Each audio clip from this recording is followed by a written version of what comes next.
we were talking about functions, different types of functions, right? Um, Now, let's see an example.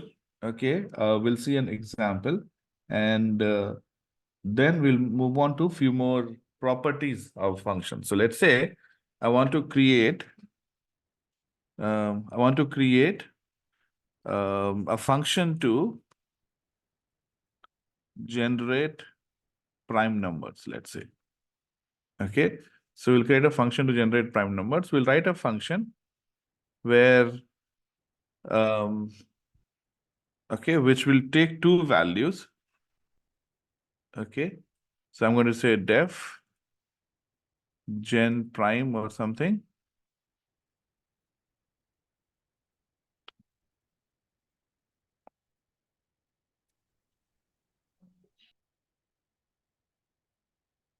Okay, and here I'm going to pass two values. I'm going to pass like from starting and ending. So let's say I want prime numbers between 100 and 200.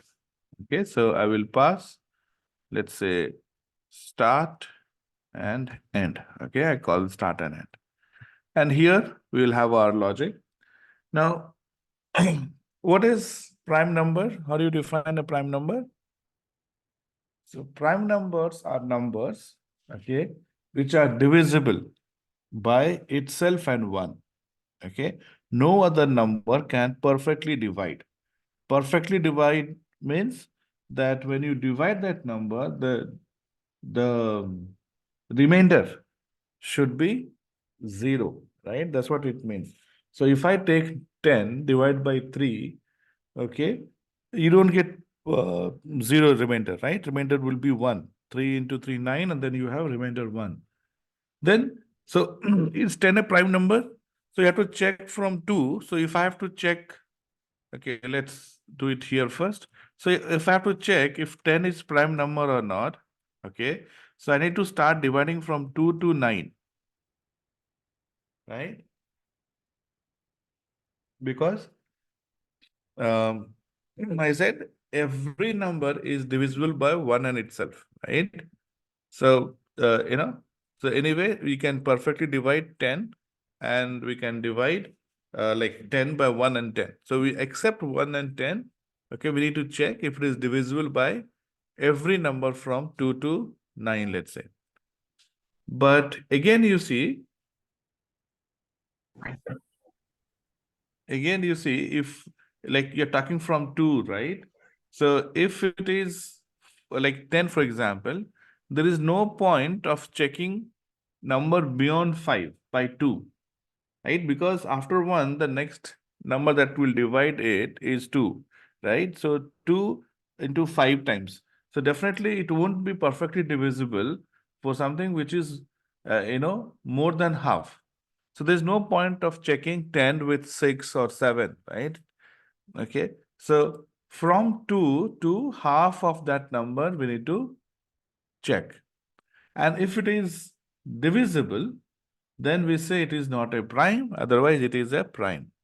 So I'm going to declare a variable called is prime, and I'll assume it is true. Okay. Now, I need to have a flag something, okay, which will tell me if that number is prime or not. So the flag will have, will tell you yes, no kind of thing, right? So I say is prime equal to true. Now, why can't I say is prime equal to false? Okay. So again, it depends upon practice. The more you practice, more you'll understand what it should be here, true or false. You start with true because, see, a number is prime, okay, if it is not divisible by multiple of numbers, not just 1 or 2, right? So if we assume that yes, it is prime, and then you keep on dividing it by 2 to half, okay? And if any of those numbers, okay, divides it perfectly, that's when you stop. So I'm assuming it is true, and then I'm going to create a loop, okay, for loop for I in range, and I'm going to say 2 comma, okay. Now, okay, so I'm going to divide which number? Okay. Now, okay. So let's do one thing. We'll write a function to check if it is prime number or not. Then we will add that next layer of this thing. So let's say I pass a number. Okay, I pass a number, and then we will we'll do the generation. First, let's do simple one to check if number is prime or not. Then we will generate. Okay, so I want to check number. So I need to start from 2 and go all the way up to num by 2. Okay. Now num by 2, okay, if I have 10, it will give me 5, but the range will generate only up to 4, right? One less than the ending value. So I will say +1, so that I go up to by 2, right? And it is not required by 2, because anyway, if it is not divisible by 2, it will not be divisible by 5 also, right? +1 is not required as well, because if 10 is not divisible by 2, it will not be divisible by 5 also. Because it is divisible by 2, you don't even have to check 4, 5. You can check only up to 4 only, right? So yeah, you don't even have to give +1. So you're checking a number, okay, up to half to see if that number is divisible, okay, or not. So for loop will generate values like 2, 3, 4 up to half. And I'm going to check if, okay, that num that you have passed to check if it is prime or not. If I divide and check the remainder, right? So num mod I, if it is equal to 0, that means if it is perfectly divisible. If the number is perfectly divisible by 2 up to half of itself, then obviously is prime is false. It is not a prime. And once you know that it is not enough, for example, 10, okay, and if I divide 10 by 2, I know it is not a prime, okay, because you can perfectly divide 10 by 2, then I don't have to check for 3, 4, 5. So I'll add a break here. I want to break that loop because I don't need to go further. Once you know it is divisible, once you know it is not a prime, then there's no point checking the rest of the values. So that is it, okay? And last I will return is prime. That means now let's say if I take here 7. If I take 7, I'm dividing 7 with say 2, comma 3. Okay, 7 by 2 is 3.5, so it'll give me 3. So only I'm checking up to by 2 only. I'm not even checking 3, correct? Because 7 by 2 will give me 3. Okay, 2, comma 3 means you're checking only by dividing by 2, not even checking by 3, correct?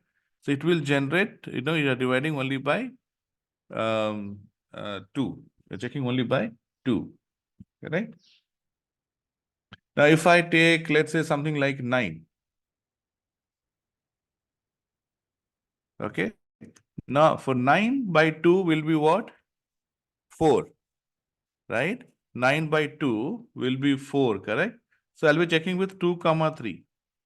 So, now for 7, if you divide 7 by 2, okay, it is not perfectly divisible. So, this if condition will never ever execute in this case. Okay. Now, if you take 9, if the number is 9, you divide by 2. Okay. First, you divide by 2. It becomes, this condition becomes false, right? It will not go in if. So, the loop will run second time. Second time value is 3. Now, 9 divided by 3, okay, is 0. So, it goes in and you get is prime equal to false. So, is prime false indicate that your number is not a prime. True will indicate, okay, it's a prime. So this is done. Our function is done. Now I'm going to call it in the main. So I'm going to say the num is say 11. Okay, if num is 11, then print. Okay, okay, let me run it. Okay, okay, something like this. Okay, or not even like that. So what I'll do, I'll say num, comma, colon, and then I will say here gen prime.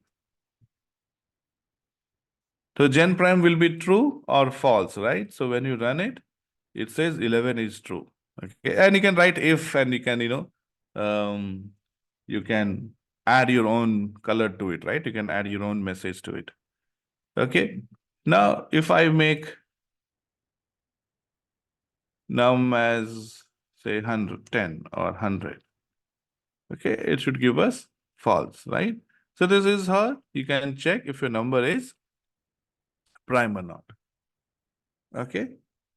So this is a simple function to check if a number is prime or not. It takes an input, performs the logic, and returns you either true or false.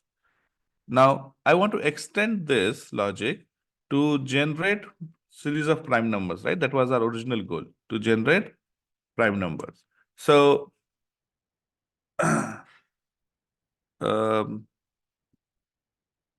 generate prime numbers between given range.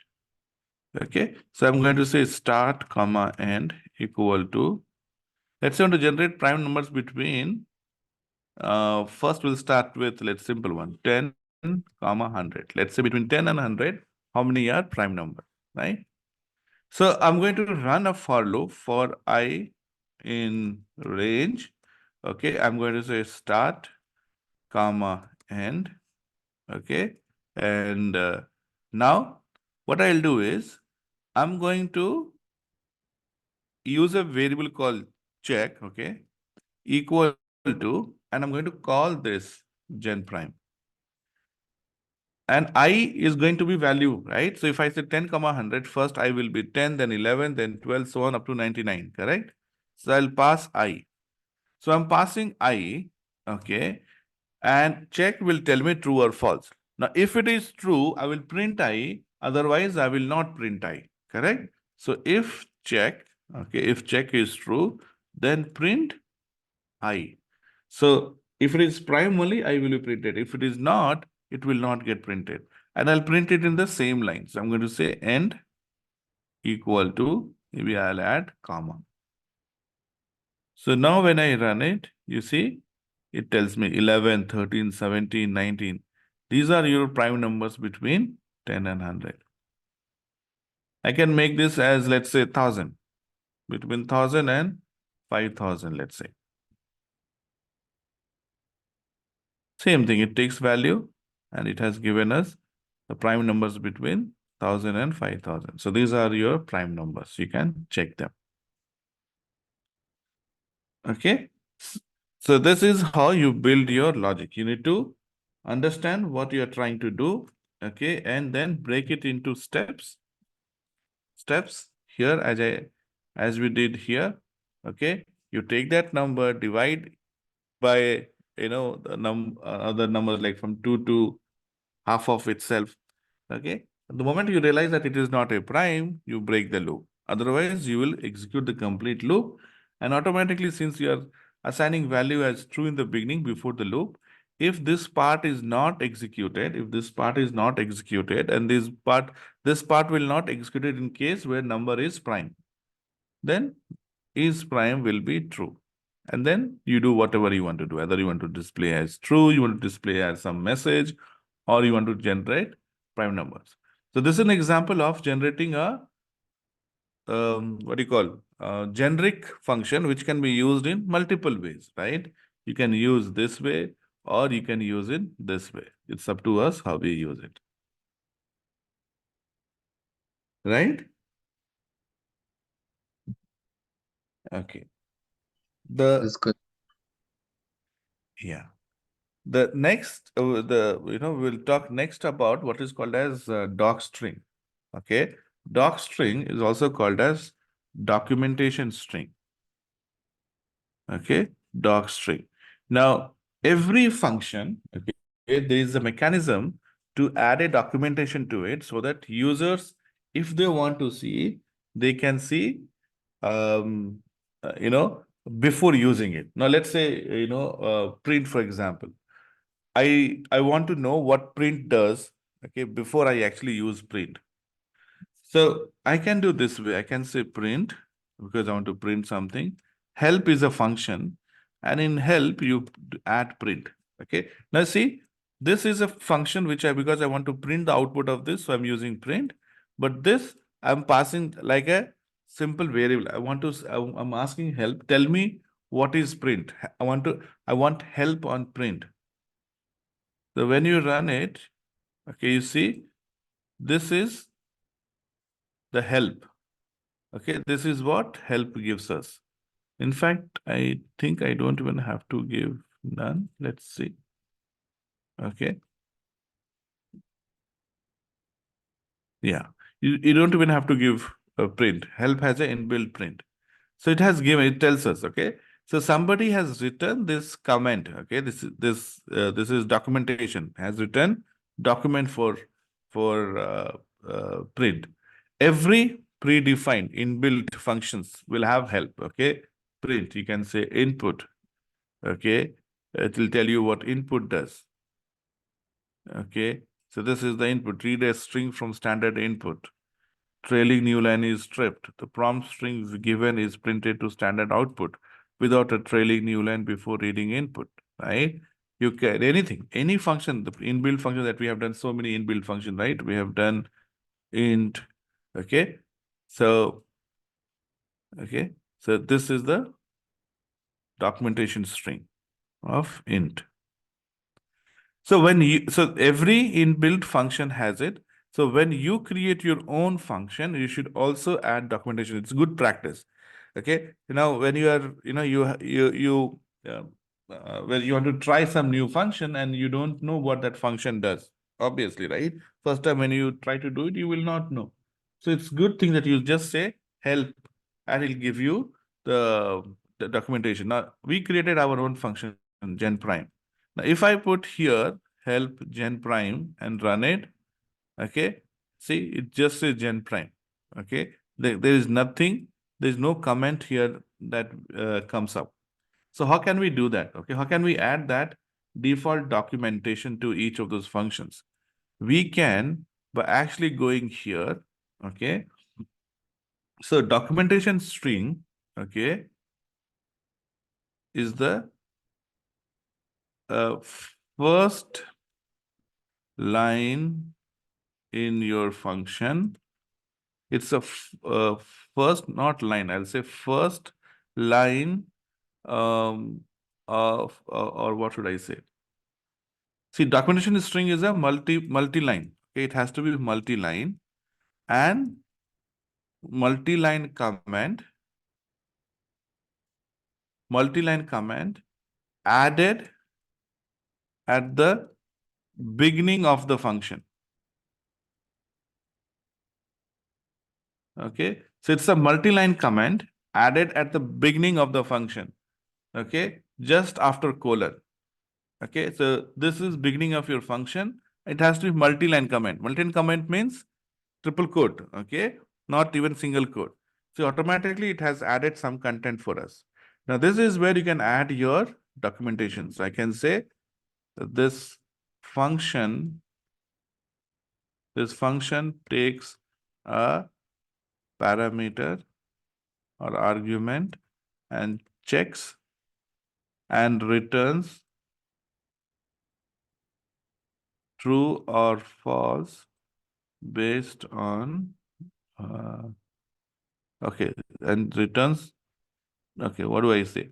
This function takes a parameter and checks if it's a prime number or not, right? It is a prime number or not. Parameter number, I'll say number int, okay, and return true/false, okay, true for prime numbers, something like that. Okay, so this is a documentation I've added. And I told you this has to be multi-line only, no single line comment. Multi-line comment and beginning of the function. So this is beginning of your function, just immediately after colon. If I put after first line, then it will not act as documentation string. Okay, so it has to be multi-line and it has to be in the beginning, very first line before you do anything. Now, if I run help gen prime, you can see whatever we added is being printed here. Okay, so this is how we give documentation. That Okay? means whatever user writes it as Yes. we create the function, it does takes that and displays it. Okay. Correct. So as a developer of functions, you should do that. Okay, it's not mandatory from programming perspective, but it is mandatory from the health perspective, right? Now let's say you have done a program in corporate setup, people will do, and you will have to use their function. You'll write your own function, somebody else will use your function. So I want to know what you have done. Okay, I want to know what does your function do before I actually use your function. That's when this documentation will help. So, okay. Makes uh, sense. Makes sense. and you have to, use it. Uh, that's the understanding, okay? And by default, people will run for, help. They expect that you have done it and they'll run help. Okay. Okay. So this is how you do it. Okay. Now now let's say, okay, you have written a function, right? And I want to use that function, right? I said I want to use your function. How can I use your function? Okay. So what happens here is, okay, the file which contains functions are called as module. Okay, so there's a new term.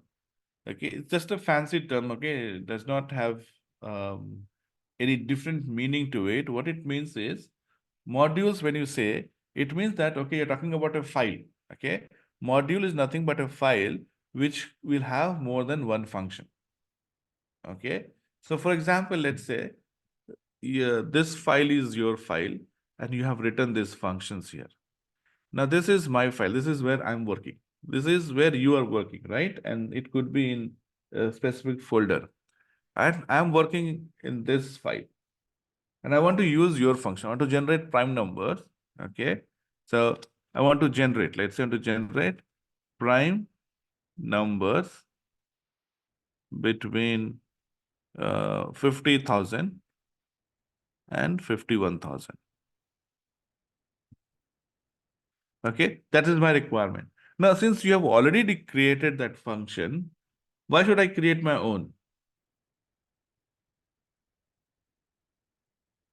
Okay, since you have already created the function, why should I create another function, right? I should use function. We are working together, let's say. So how do I use it? So in this case, this is my main program, right? This is my program, correct? And I have to use it here. Now, this is a file that you have created. Okay, this is the file that you have created and I'm supposed to use that. So this is what we call as module. And what is the name of this module?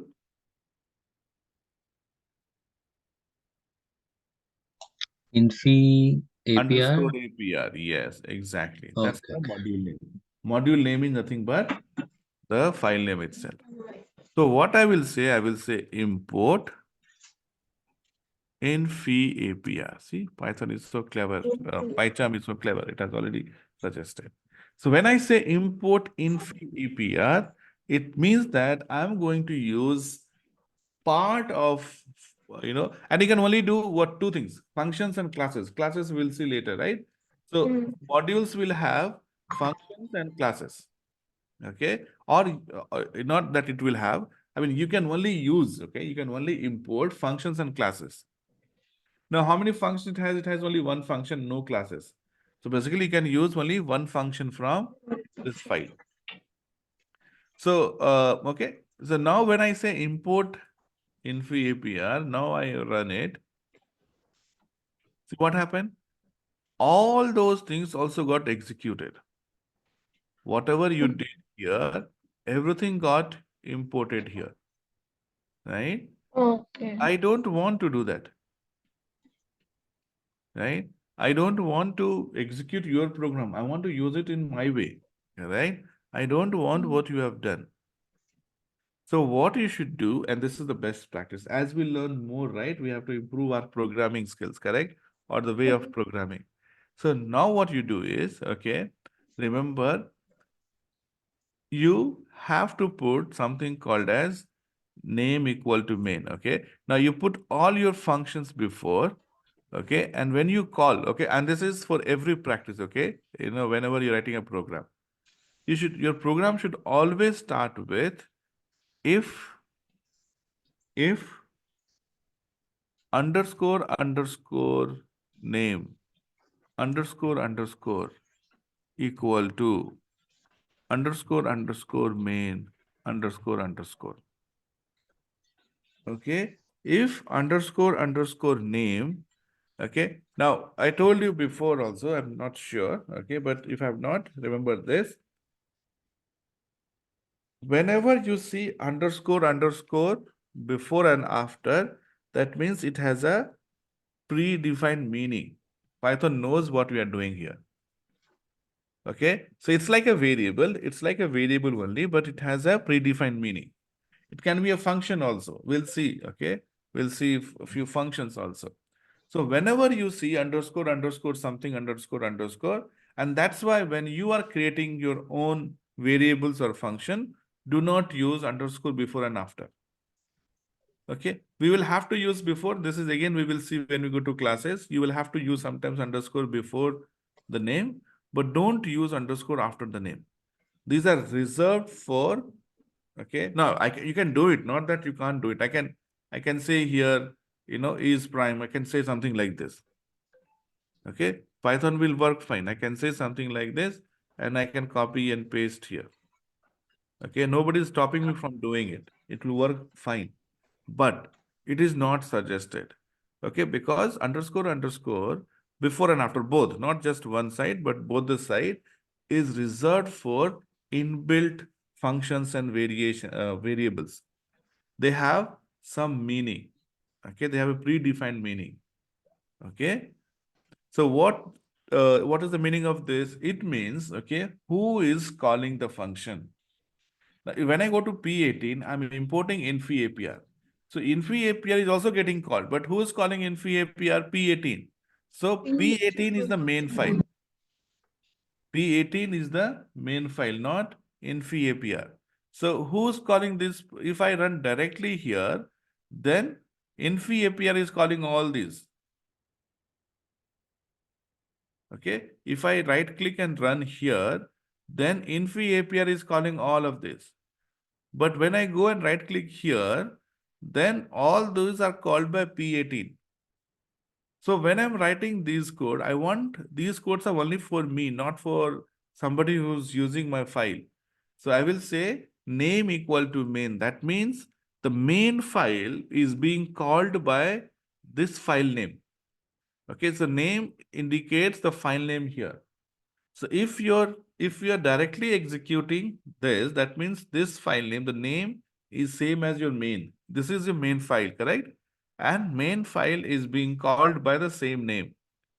So now I'm putting if and I'll put everything inside this if. Even this also I'll put inside this if. I selected everything and clicked on tab. So everything moved inside. Okay, so everything moved inside. Now what happens? Now when I call infi-APR, you don't see any change in the output. It's exactly same. Because in this case, main is called by this name only. So everything is executed. Okay. Now, but when I call P18 now, you see nothing is getting called. Because in this case, name is not main. Name is some other file. So this will not get called. Okay. So from now onwards, any Python file program that you are writing, you should write this way. You should, let's say I'm doing my first program here, right? Let's say I don't have anything here. So always what you do, you say if name equal to main. This is the way to write your program. Then you give num equal to 1, num equal to 3, and say print, I'm just writing simple program. Sum of two numbers is num2. 2 plus num1. Okay, and you go and call this.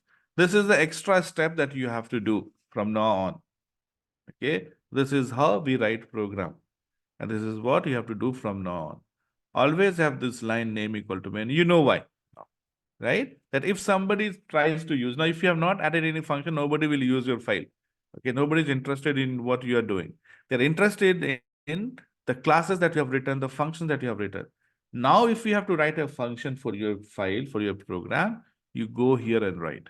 So I'll write a simple function called def product.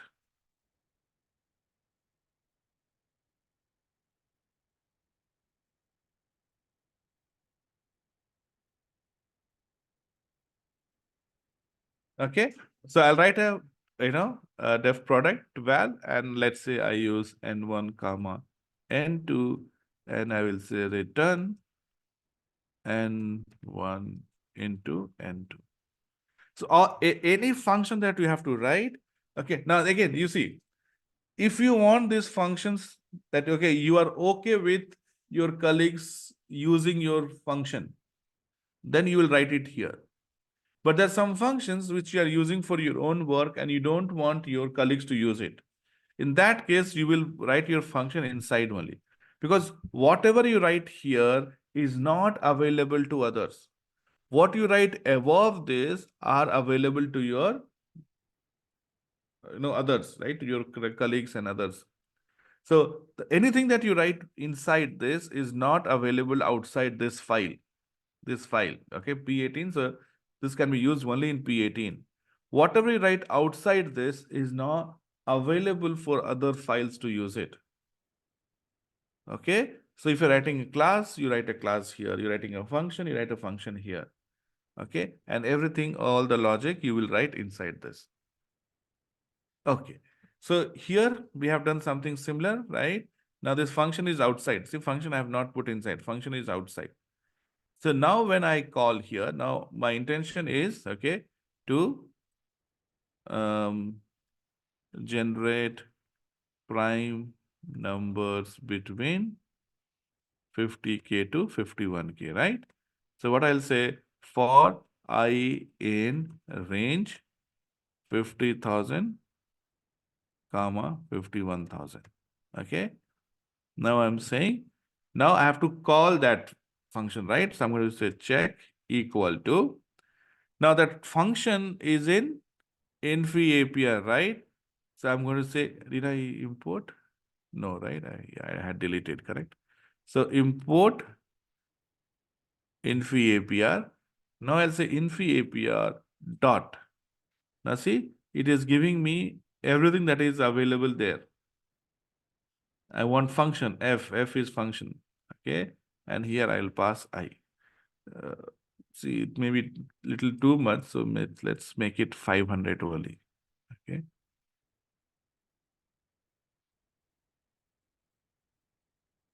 $50.5. Okay, so we'll say 50,000 to 50,500. Now I will say if check, then print I. Otherwise, I will not print I, correct?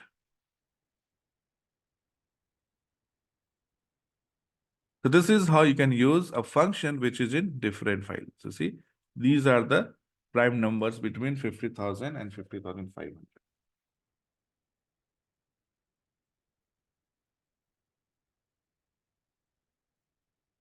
Okay. So this is how you'll say import. Okay. So we have something called as modules and packages. Modules are the files, packages are the folders. It is possible that you will have a folder. Inside the folder, you will have multiple files. Okay, so we will see later when we do class, we'll talk about packages there. For now, let's focus on modules. So modules are file which has functions which we are going to use, and module name is same as file name. Okay, so whatever file name you give, you get module name. Okay, so this is the first way of importing file. But let's say I don't like this name. Okay, you have created this function, so you gave whatever name you like, but I don't like this name. Okay, is it no, this is too big, not too good, not so cool, right? So what I'll do, I can rename it. I'll say import infi APR as IA. So now this became IA. So this will give me error. There's nothing called infi APR now. I have to say, okay, now when I run it, obviously you can see error. It says infi APR not defined. I will say IA because you are renaming it to IA.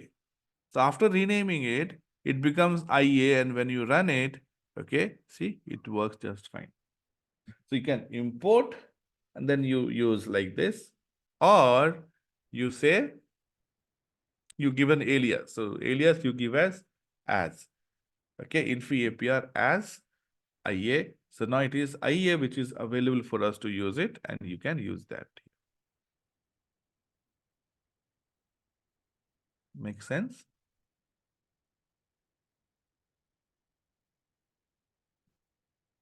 This third way also. Third way is your module, okay, might have multiple functions. Like sometimes it might have 10, 20, 30 functions. You don't want to import all the 30 functions. Okay, so see, importing means your file is also attached to this file. And if you have 30, 40, it might become slow.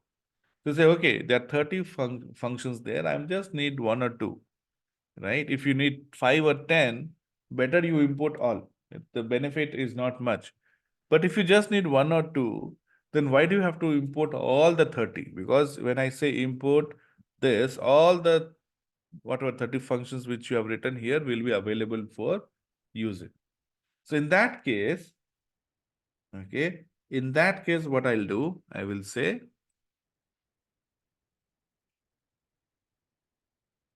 from, okay, okay, from infi APR, from infi APR, import. Now you give the functions that you want to import. I want to import gen prime, comma, function 2, comma, function 3, comma. You can keep on adding comma and get other functions. So in this case, what I'm saying, I'm not importing the entire module. I'm only importing the function which is in this module. So in this case, I don't have to mention the module name because you are calling function by its name. You are calling function by its name. So function is available by its name only. You don't even have to put, it is as if you have written in your own file. So you don't have to put the module name in front of this. And then see, it works just fine. Okay. So this is how you write your own module. This is how you write your own the way you write programs in your file. Okay. And then what we learned is how to import, okay, different functions or different file in your own program. Okay. Now this is important because, not everything we can build. We'll have to import, right? We don't have to reinvent the wheel, isn't it? So that's why we will be using this, and we'll stop here for today. Okay. And